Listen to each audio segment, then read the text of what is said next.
What's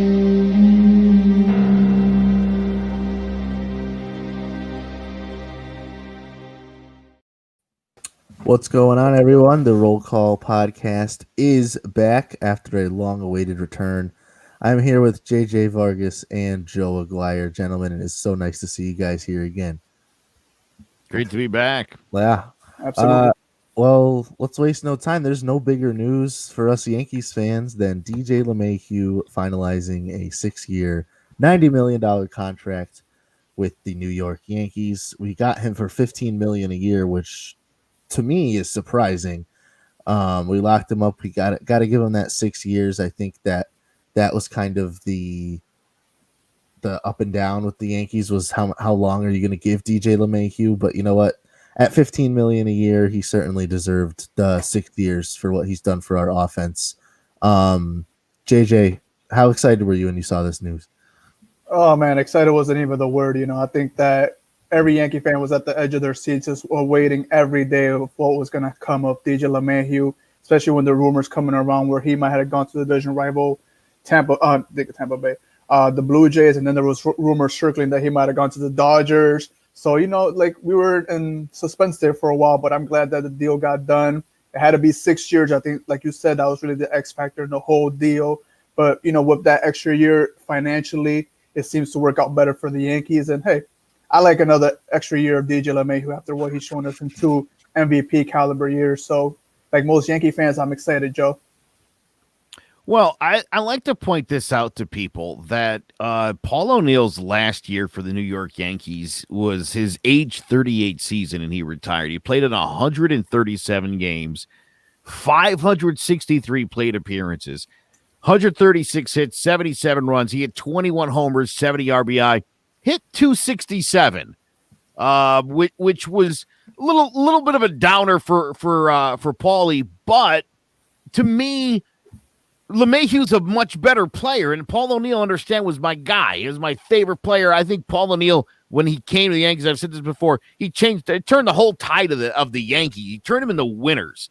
Absolutely. And if you remember in the 2001 World Series when the fans were chanting, I start crying when I Paul. Anyway, I'm not going to do it because I'll lose it. But he was a little banged up, but he's still outstanding postseason performer. Again, age 38 season, he was fine. DJ LeMahieu will be 39 years old when this contract expires. If he plays in 137 games and hits 270, I'm not going to be mad at this. All this guy wanted was 6 years. That was what he wanted. That was his main motivation here. Yeah. And, the question came whether or not somebody offered him 6 or whether somebody offered him $150 million over 5 or whatever the case may be. It never really mattered. He was very clear from day one he wanted to stay. They were clear he was priority number 1. There was a lot of posturing. You saw how public opinion went from give him anything he wants, blank check, to he's being really greedy. And then LeMahieu came out and told him, hey, look, explore other options then. I'm not going to be the bad guy here. Baloney. Yeah. And as soon as that happened, what happened? The deal got done. Within 24 hours, the Yankees had him locked up. So it was a lot of this. People don't understand this, but when you're negotiating, the worst thing that my client can do is say, I want to play for the Yankees and only the Yankees. Yeah. You're taking all the leverage away. That doesn't necessarily mean I need to go get the Blue Jays to offer me more money. We can still negotiate. I mean, as long as DJ was willing to say, if it's not going to, it doesn't have to be here in New York. Yeah. It forced the Yankees' hand to make 6. Again, for him to take $15 million a year for the same people that piss and moan about the Hicks 7-year deal. $10 million a year? Come on. He's hurt all the time. Yeah, great. But when he's not, he's very productive. He's on-base machine, plays great defense, is a cannon for an arm. At $10 million a year, you're on a limited budget. How's being cheap? No, there's ramifications on the Yankees' salary if they go over the threshold. So he's trying to keep it down the reset so he can spend all of his inheritance on your baseball team. So shut up, suck it up, Here's the other thing. No Francisco Lindor. And it was never going to happen because Gleyber, for every idiot that's like, Gleyber should go back to second, he was terrible at second base. Do you know why? Been playing shortstop his whole life because he's a shortstop, not a second baseman. Does he need some work on it? Sure, because he learned second base and played there for like 2 years. It messes with you. Ask Gary Sanchez. Yeah.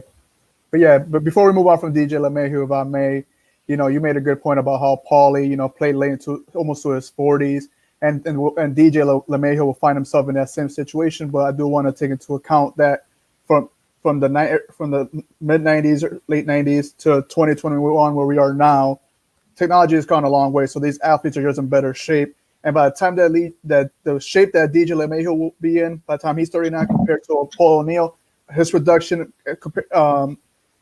in comparison to his style of play, I think he'll also be a very productive player, but nearing 40 years old. Yeah, no, I agree. I think JJ made a good point earlier when he said the impact of retaining a MVP runner-up for the past 2 seasons is tremendous. I mean, it's almost tremendous is almost an understatement. I mean, DJ LeMahieu, we obviously all know what he brings to this team, and I'm glad he'll be here for the next 6 years. I'll tell you that. Can I just make a point too before we sure. move on DJ? I've always said that whenever a player comes to the Yankees, it's the Yankees experiment, whether you're going to leave being worth more than you are or being worth than what you came in. And we saw the numbers that DJ LeMahieu was being offered before he got to the Yankees and where he got signed to. Those numbers were exponentially greater in this offseason that he just went. So it just shows you that his value skyrocketed as a player. And partial is because he was a New York Yankee and was a successful player there. I agree. Someone else who was a MVP runner-up a few years ago came to an agreement on arbitration with the Yankees. Mr. Aaron Judge has agreed to a 1-year, $10.175 million contract. Obviously, that's not probably about where he's worth, but you could say that is about where he's worth at the same time, judging by his injury history. He hasn't played a full season in a very long time. Joe, we were talking before the show, and you said next year they'll probably have to decide between a 19 to 20 million threshold for the arbitration, or just give him a long-term contract extension. If you were the Yankees, what route would you go? If it were me, and I got free reign here, I'm signing him to an 8-year contract extension at like 20 million a year or so, or whatever he might be willing. I mean, if he'd be willing to go that route, 8 years, 20 million, what's that? 8 for 160. That's a pretty sweet deal. Buys out that last year, which again, I can't imagine that thing's it could jump as high as 24 million, depending on what group he falls into. So it has the potential to explode on the Yankees. Again, when I say Lindor was never going to happen, it's because of this. I mean, Aaron Judge, Gary Sanchez, Luke Voit, Urshela, everybody got a raise this year over last year. Everybody's moving into their year 4 arbitration, or year 5. So, next year, for some of these guys, when it's almost time to start ponying up your big time contracts, you have a shortstop. And again, I know the defense didn't blow anybody out the window, but he's going to have to get better. Same as Gary Sanchez. That's if these guys want the long-term deals, they want to stay in New York, and the Yankees are developing these guys right. There's no reason why you should go out and get somebody else's garbage. Yeah, I like Lindor. I get it, but if the Indians wanted to rebuild around a young, budding, switch-hitting superstar shortstop, why wasn't it Lindor? Why don't you build around that guy? I don't understand that. They didn't want him around at the end of the day. They would have figured something out. Yeah, you got to look at it in this context. The management upstairs looks at all these young superstars as their kids, so they know they got to feed their kids, before they go out feeding anybody else. So were they supposed to feed their neighbor's kid and then Lindor before they feed Judge and they feed Gleyber and they feed Voit? No, it's just a pecking order and things. And big guys like that in free agency were just not a priority for the Yankees right now. As you see, Judge and the Yankees did come to an agreement but these are small numbers compared to what you're going to have to sign a guy of this caliber. Because you said it, he's been an MVP runner-up. He's a big popular face in the league. He's an all-star since he's been playing. So, it had to be that way in the sense of like you said, the whole Lindor thing. We couldn't sign him when we still have our people we have to take care of.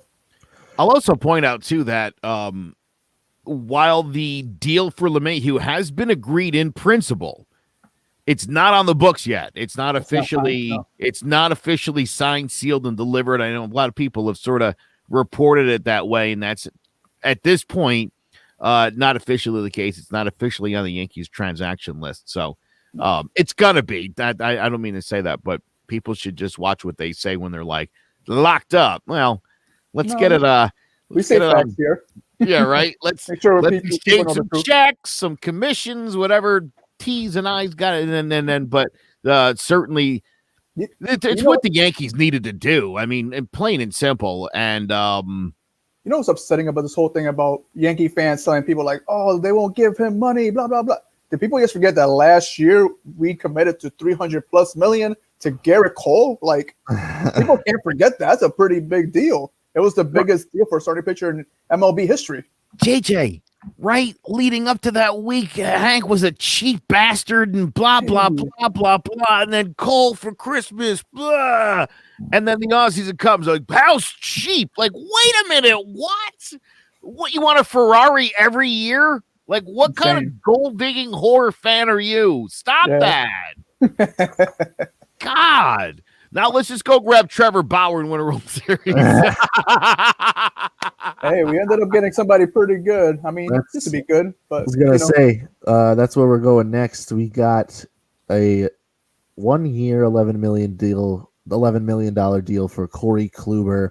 Corey Kluber is a multiple-time Cy Young winner.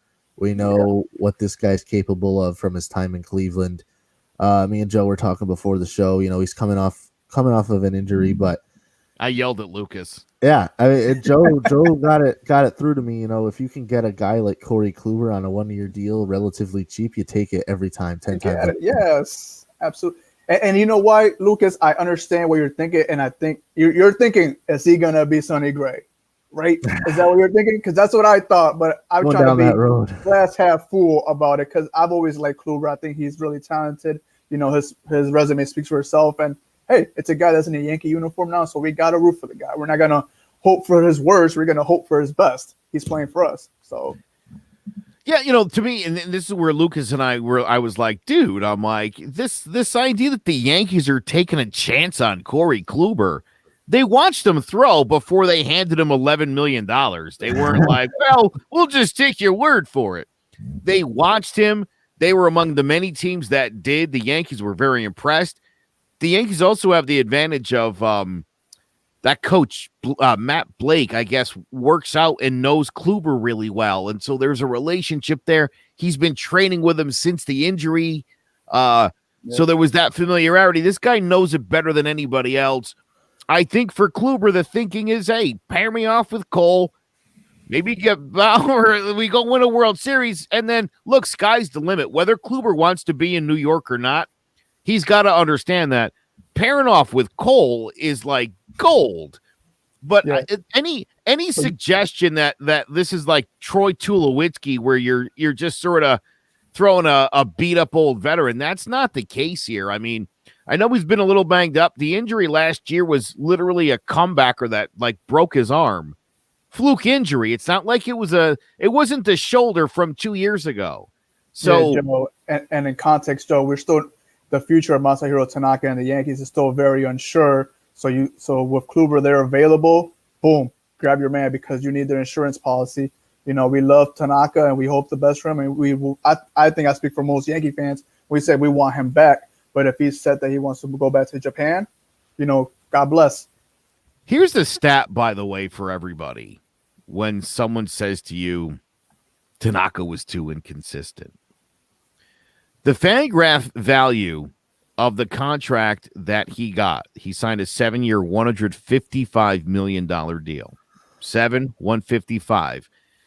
Fangraph's actual retail value of what we got for Tanaka, 7 years, $152 million. Hmm. So Masahiro Tanaka, dollar-wise, gave the Yankees exactly what they paid for. And more. I mean, there's no way to argue that. You cannot say that he was disappointed. He was exactly what dollar for dollar he was worth. I mean, he was a fantastic pitcher. And again, I think people want to, before every postseason start, he's a great postseason pitcher. And then after the season, it's right back to, well, he's inconsistent. It's like, well, you were just, come on, give me a break with that. But Joe, to your point, it's not even about the dollars. I don't think that anybody before or after Tanaka's tenure with the Yankees, I don't think anybody will say he busted. It's impossible. I've seen it. I've seen people that are like, I don't even want to go back to Japan. And I'm like, dude, you wouldn't want that guy in this rotation without, I mean, imagine Tanaka as the number 4. Are you kidding me? That's like he's easily a 2 anywhere else. Right. Like, what the? People are blowing my mind. I mean, I love my fellow Yankee fans, and I attack them almost every day in some group or another. Over the summer, I got suspended from a Yankee group because of some of the absurdly stupid things people say. Mind you, the language I used wasn't necessary, but sometimes when you're talking to someone who's so stupid, how do you not use the F word? And I struggled with not, because some like fans.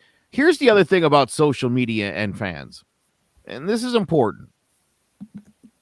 If the Yankees lose or get knocked out of the playoffs, like 3 days later, you don't have to go on social media in a group, a fan group, mind you, and express your personal disappointment in what happened. And do you know why? Because nobody cares. Call your therapist or talk to your wife or get a friend or something. You don't have to type every idiot thought you have about the Yankees on a Facebook group. Please stop doing that. God. You're right, Joe. You're right. I mean, and they're not getting Louis Castillo, and they're not trading Gleyber Torres. Jeez. Why would you want to get rid of Gleyber Torres? I don't. For a 28-year-old pitcher who I said to Lucas before the show started, I kind of feel like he already peaked 2 years ago. I don't know that Louis Castillo's getting better, and he's not exactly like a Cy Young Award winner. So why? His ceiling isn't very high. I said maybe I would trade Clint Frazier straight up, like him for him. That's the best you'll get from me. Yeah, literally as good as it's gonna get. I wouldn't give them I wouldn't give them a bag of baseballs with it. Absolutely not. And I'm keeping the pen I signed the trade with. Yeah. That's a crazily stupid trade. I mean, I think people also forget that it wasn't the pitching in the postseason that was the problem. It wasn't the pitching. I mean, it was the fact that the Yankees didn't score enough runs. The bats got really cold. There's no reason we shouldn't have won that game 5. But again, there's people that want to blame Gleyber for it. The same people that won't blame Aaron Judge. I was gonna say everyone's to blame, not just one person. Luke Voit. Let's get rid of Luke Voit. He only led Major League Baseball in home runs, but he didn't do well in the postseason. Well, let's not forget that something good did come out the offseason from one of our rivals. The Tampa Bay Rays did get rid of Blake Snell. They shipped him they had a trade with the Padres, if I recall that right. Yeah, so that's exactly right. Yep. So that's a great plus for Yankee fans, because Blake Snell, we're going to have to keep bumping into Blake Snell in the playoffs. And now we don't have to bump into him, and I think that's really good news. The Glasnow's still there, but we could deal with Glasnow for a game, knowing we got 3 more. Well, it also lost Charlie Morton too. So yeah, Tampa Bay definitely. And then their young superstar gets busted in Mexico doing crazy stuff. What's his Ariel Zena? I can't even remember his name. Rosarena. Yeah. Oh right. Remember, he got caught up in the whole scandal with his kids. So like Tampa, I don't think Tampa Bay is coming next season as hot as they were this last season. You know, I think the Yankees are really in a prime position to take over. The Red Sox just made fresh new moves. You know, I think watch they're out for the together. Blue Jays and their B-level starting pitching and their underachieving. I mean, not for nothing. Excuse me. I think the Blue Jays are an interesting team. Yeah. They went out last year, spent a bunch of money on pitching, only to come in third place again. And go out and get George Springer.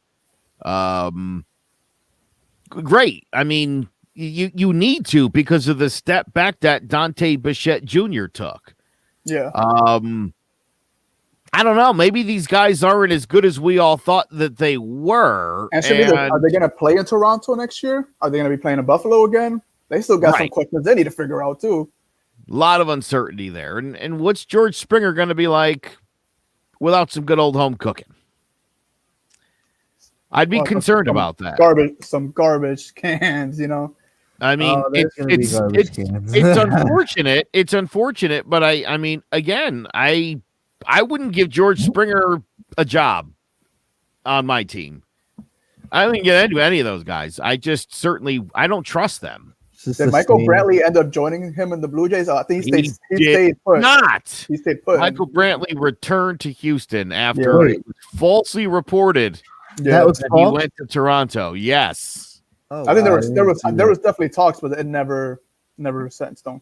Fake news. Yeah, that was out. It was reported, and then they rescinded it, and he re-signed with Houston.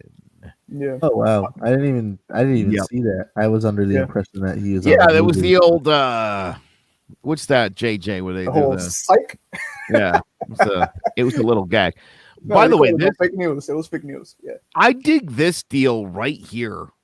I think there's something to this one, at least early in the season. Jhoulys Chacin, who we've seen with the Brewers, the Red Sox, a few other different teams. He was with Atlanta last year, but as late as 2018, when he was 31, he was won 15 games. Yep. I think an injury-plagued 19. He had 20 appearances with Atlanta this past season. He pitched to a 7.20 ERA.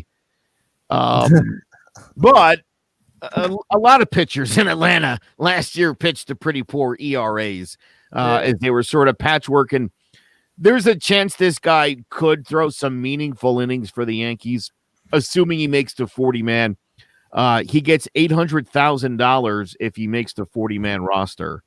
This, to me, is a solid Brian Cashman under-the-radar move. But I would guarantee you see Jhoulys Chacin will start 4 games for the Yankees in 2021. Quote me. I call this a little Gio Urshela deal right there. Nobody sees it coming. Bam! There you go. A little Luke Voit. Bam! You don't see it coming. But, I do like the signing. I think the Chacin maybe will play big for the Yankees. But I think the big X factor for the Yankees come their bullpen will be our guy, the young Davy Garcia. If Tanaka does end up leaving, the 4th spot will be his. I think that he'll have it by default. I think that he showed a lot of promise last year. Joe, you and I mentioned how his demeanor on the plate, he just seems like a seasoned guy already, even in his first couple starts. He just seems to have the right stuff. And I think with another year under his belt, getting to know the ball club better, just feeling more comfortable in the pros, that I think David Garcia's his ceiling is pretty high in my estimation. Yeah, David Garcia is great. I think he'll be an impact player on this Yankees rotation for a long time coming if we can hold on to him that long. Yeah. He showed some promise definitely last year, especially if I'm not wrong. Did Davey play in the playoffs? Yeah, remember he started that that's what I'm saying. Game too. That 1 inning appearance, which was a horrible. And let's not forget the Yankees also don't have Hap coming into next year either. Right. So here's the rotation as of right now: Garrett Cole, Corey Kluber, Jordan Montgomery, Davy Garcia, maybe Domingo Germán, or Clark Schmidt, or Michael King, or Jonathan Loaizaga. One of those guys could factor the 5th. Chacin certainly is going to be in the mix for that job. And then Severino comes back in July. That rotation will be really, really good. You know what, Joe? I love Sevy. Sevy's my guy, but this to me, this is the year for Severino, because if Severino can't stay healthy and prove that he's an ace quality pitcher, I think that the Yankees made a bad deal with him with that 4-year, $40 million. I mean, the number is right. I think it's a good number financially, but we swung and missed on this one as much as I love him. Yeah, I think he comes back.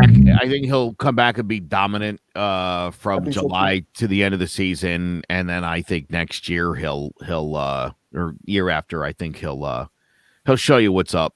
He's got it. I mean, he's to me, and I hope so, because that's best case scenario for everybody. You know, I just think consistency with getting injured is just the best ability is availability. Absolutely. So we need that from him. What about Chris Sale, who just signed a 7-year huge extension with the Red Sox and also out for the year, right? Wow. The difference between the two teams was, I mean, Sale is their only ace.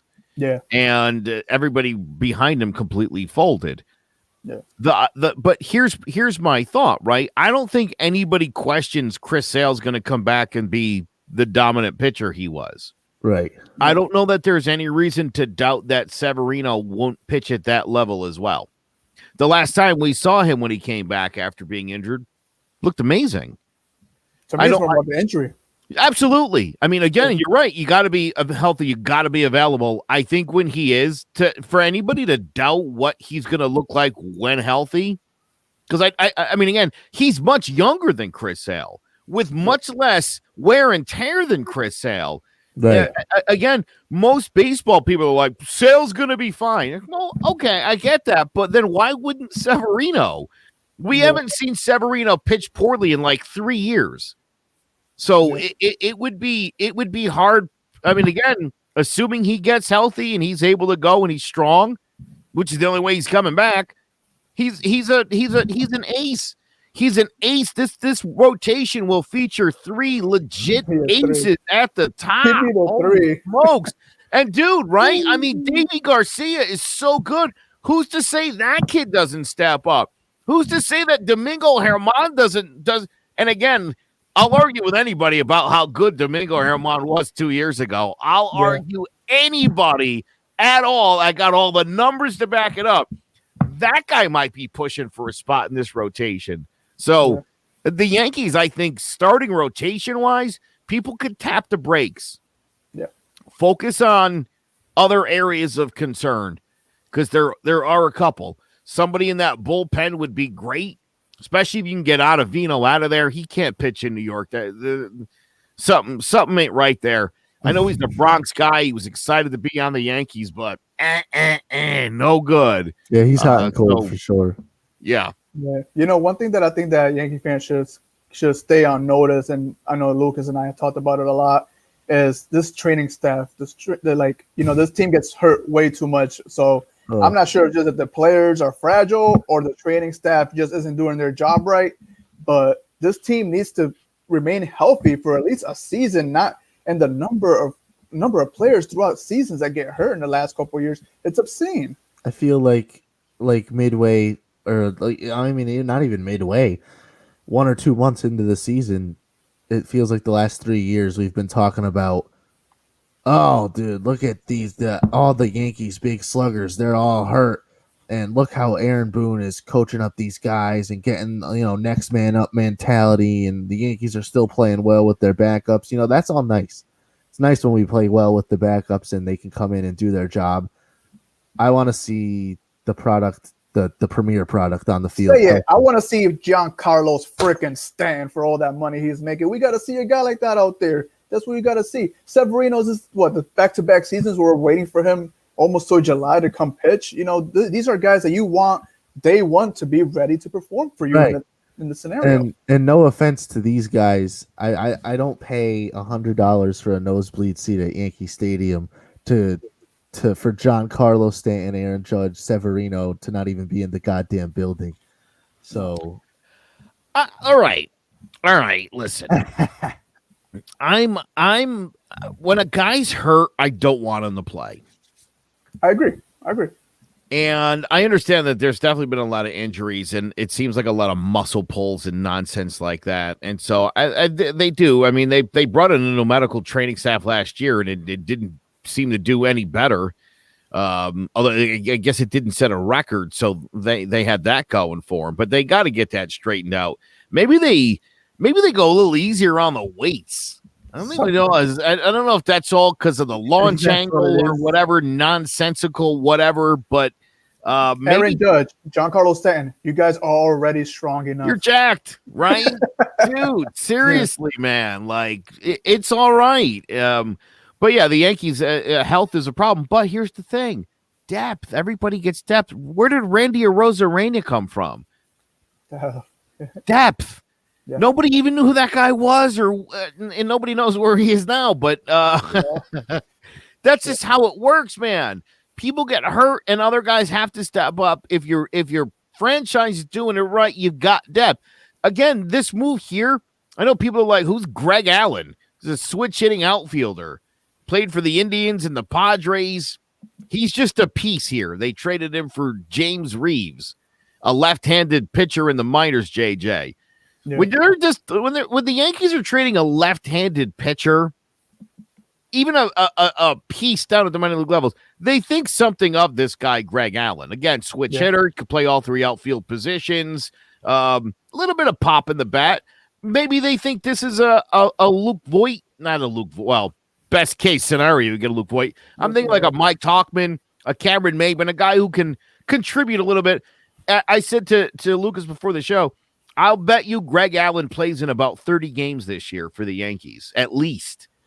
This is a name that you should know because this is a guy who will contribute to the Yankees 100% in the year 2021.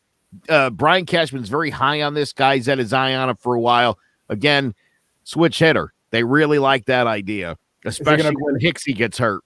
Is he going to be this year's Mike Ford or Mike Tauchman?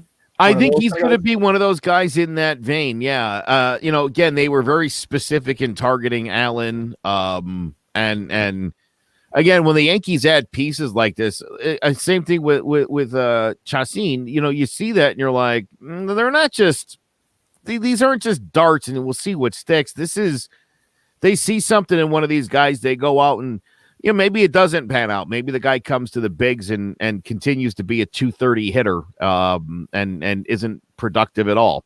That'd be a quick way to the waiver wire. But I definitely think this is a guy that you're going to see. This is a guy that in 5 years from now, we're going to forget how much of a contributor he was to this team. Greg Allen, noted. Yeah. Write it down, guys, I guess. Yeah, Greg Allen, I feel, can be a good replacement for just, like Joe said, like depth. And I think he can kind of fill in that fourth outfield spot for Brett Gardner. A little speedy guy. He can play good defense, not so hot with the bat. But like you said, you never know what he can turn into. I have heard the possibility of Gardy coming back on a small deal, $3 to $4 million, somewhere in there. But again, I think it's going to be a situation where they're going to be up against that cap threshold, that 210. Yeah. And, again, if there's a way to make it, well, man, I wonder if they could almost sign him to a minor league contract. I'm sure Gardy figure it out. You know what I mean? And then add him to the major league roster, like with a big incentive deal so he's making like big boy money like he should, but you can kind of, maybe that's what they're working on. Something maybe he'll come back named Brad Gardy or something. That's like hilarious, dude, with like a mustache. Yeah. I'm not Brad. He's got hair. Yeah. That'd be great. I'm Brad. Dude, can you imagine that? But yeah, I have heard that there's a possibility that they bring him back. There's no way they're going to pick up Trevor Bauer, which is a bummer. It would really be cool if they did. But I mean, I think what the minimum you're getting Kluber for on a 1-year deal, which he said he would take, then he said he wouldn't, but I think he would. I think if you gave him something approaching the $35 million that Cole got, I think you could get him out of bed on a 1-year deal. But the Yankees don't have that kind of money unless they want to blow the thing out of the water, and I just don't see it happening. So I think the rotation they have is what it's going to be, and it's good enough. Yeah, I'm happy. My best thoughts is just that Trevor Bauer doesn't end up somewhere where we have to bump into him later in the year. Toronto, could you imagine? Oh my God, that would not be good. Or Tampa Bay, they just lost Snell, so that wouldn't be good. Boy, shedding some payroll just to add some payroll. Yeah, you never know. Yeah. That would be a Tampa Bay thing to do, especially when you got a guy who can't get a ball past Gary Sanchez. Gary had to be bummed to see that happen. Yeah. Tough. He's like, trade me to the Dodgers, please. If I could just see Blake Snell like 30 times a year. Yeah. That's too that funny. Guy for that one. All right. I think that pretty much wraps things up here for the roll call show. Still, even after all of that, there's not much happening now. There was a brief period of time where, we got some exciting news, but nothing new for now. I think we should be back earlier than we were back this time around. I think we missed almost 2 months of shows, which is too long of a pause. I enjoy the company of you two too much to take that big of a rest again. So we'll be back. We can do some fun things. I know Joe wanted to get into some top 5 lists during the off season, just fill some content. So we can look into that. So hopefully we'll be back within the next few weeks, and make sure you watch all of the Clovercrest podcasts. They are great. And as Joe always says, if you can't find one you like, start your own. You got another one. Your basketball show's coming up in just a little bit, if I'm not mistaken. Top of the hour, 2:00, posting up, coming up. Make sure you watch out for that one. We're going to be talking what are we going to be talking today? Some Nets. They've lost 2 in a row with their big 3. They haven't won yet. So the Cavaliers. Sad. So we're going to talk about that. So make sure you tune in for that. And for JJ Vargas, Joe Aguirre, myself, Lucas Bolduc, this has been the roll call.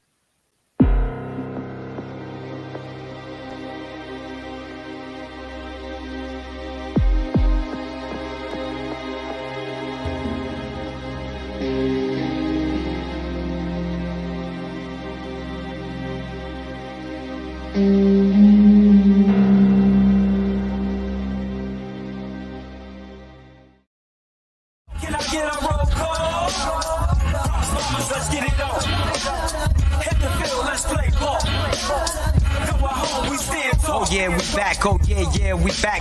2020 division, Yanks back on the train track. Had to let the chances go, but we welcome it, Garrett Cole. Judge back with the gavel, bringing Giancarlo up on these corners. Look at the information they gonna K-back awesome. Voit in Urshela, they on the corners with Torres and LeMahieu. Sanchez don't play too. Severino in rotation, packs to throwing K's too. Fully loaded, we got the air leads wide open. One game at a time, we stay focused. Bronx Bombers on a mission. World Series chasing, taking the division. No time for wasting. Again, first placing.